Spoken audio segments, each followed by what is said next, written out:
How's it going, everybody? My name's JaVaughn Iversen. I'm your host of the Exchange Podcast. Thomas couldn't be here today. He's with family, but I'm sure he would have been excited to talk today. So it's going to be a little shorter with me, as it usually is. I'm just going to give you guys my opinions and my thoughts on what's been going on.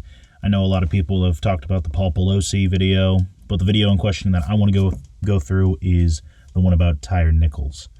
Now, however you stand with the cops, whether you're for or against, you have the right to have those opinions. However, with this video, I am a little more inclined to be disgusted with law enforcement. Some of you may know that I was in law enforcement for a few years, and it didn't work out, didn't pan out the way I was hoping it would. However, I'm all for having law enforcement, but this video is pretty solid evidence that there's not enough training and the empathy is just out the window. There's 5 officers who have been fired from the Memphis police, and it's because they absolutely destroyed Tyre Nichols physically. Now, whether or not he was doing something he shouldn't have been doing, there's no reason to treat any prisoner the way that they did. You're telling me that 5 officers, 5 solid-looking officers, we're not talking about scrawny guys. We're not talking about short women or anything like that. We're talking about 5 solid dudes. Couldn't handle one individual. They're spraying him, which, again, I think, as you know, you may have to walk yourself up to a certain escalation. But then they're putting hands on him, closed fist, beating him, calling him all sorts of names.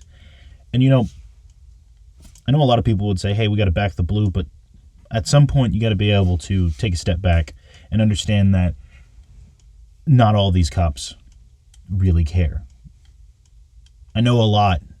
I've met a lot that do good. But something like this just absolutely infuriates me. It's insane to me that we have all these officers who are getting caught, planting evidence, sleeping with their coworkers on the job, and now we've got something similar to Rodney King. Look, I don't care what anyone's doing.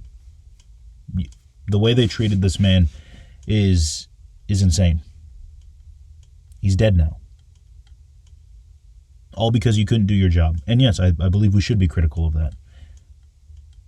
We need to call out the terrible, terrible things that cops can do, especially this. These are black cops killing another black man. So it's not a, white racist cop against, a black man. It's just people being dumb. We're going to take race out of the situation and just call it for what I see it as: officers who just had too much power for themselves. I believe there should be protests peacefully. I believe there should be people who go out and say this is wrong. I don't believe a family should be mourning the loss of a loved one because 5 officers couldn't give 2 whatevers about human life. I pose a question to you. Do you think that this was warranted? Again, somebody might have more information than I do. I just know that when you're dealing with one suspect and there's more than 2 of you, you can handle it. I'll give a little bit of an anecdote. When I was an officer, there was a man who was hopped up on some type of drug, and it took 5 of us to hold him down. I mean, this guy was scrawny, but he was on some form of drug, but not once did any of us think to balling our fists up and just absolutely beating him. Sure, he kicked the door open of the back of a police unit. Now, that was insane. But again, we sprayed him. But that was it. We held him down. And it was me and, 4 or 5 other officers were just trying to hold this guy down. But none of us thought, I'm going to physically abuse my power and go over the top.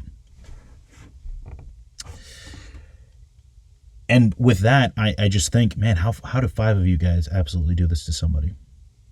So what do you guys think? I mean, with news like that, it's insane. But it's also something to keep in mind that sometimes law enforcement, they're not here to protect you. Sometimes they're here to overstep their bounds. And that was overstepping boundaries. 100%. So I'm just going to transition over to the Paul Pelosi story. You know, if you haven't seen that video, I'm going to link both videos of Tyre Nichols and the Paul Pelosi situation, because I think we should end this on a more comical note. I would say comical, because the Paul Pelosi situation is just comedy. You know, you have this video of Paul Pelosi opening the door for the police officers, and the gentleman in question with the hammer, who knows why that man was there? 100% who knows. You know, a lot of people are saying he was there because he's part of some conspiracy group and was angry with Nancy Pelosi. Okay, sure, possibility. I've heard people say that he was Paul Pelosi's lover. I don't know. Whatever it was, it is a little bit comedic that Paul Pelosi would open the door so nonchalantly and then out of the blue. I mean, guys, listen. Violence isn't okay, but abrupt violence can catch you off guard. And, you know, I know a lot of people who are just kind of, you know, appalled by this, but I also know quite a few people who just chuckled at the idea of, oh, hey, how's it going, officer? And then, boom, man with a hammer just strikes him down. It's insane. It is insane.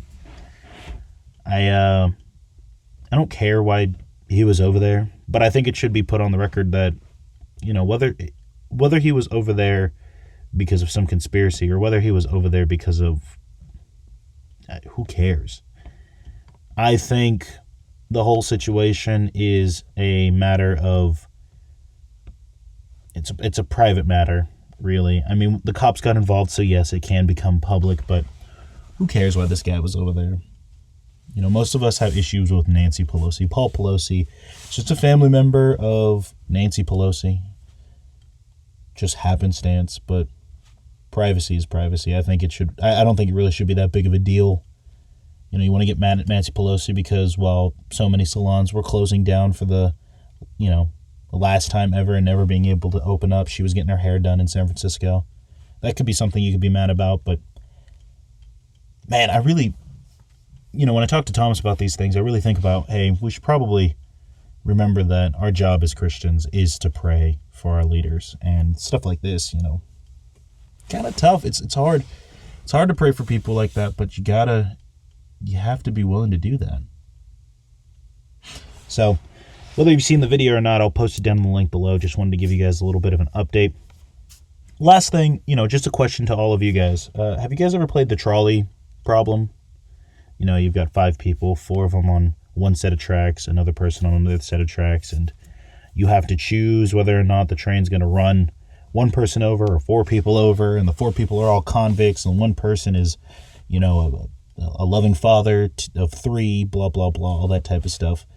Do you enjoy those questions or not? Because Thomas and I were stumped, and we had a good laugh over some of the questions that we came up with, but I want to know your thoughts on that. But other than that, guys, once again, everything that's going on in Memphis, pray for those who have lost a brother, a son, a friend. And I don't care if he was a drug addict. I don't care if he stole something. The police need to do better at actually taking care of the citizens. And that means the ones who perpetrate crimes.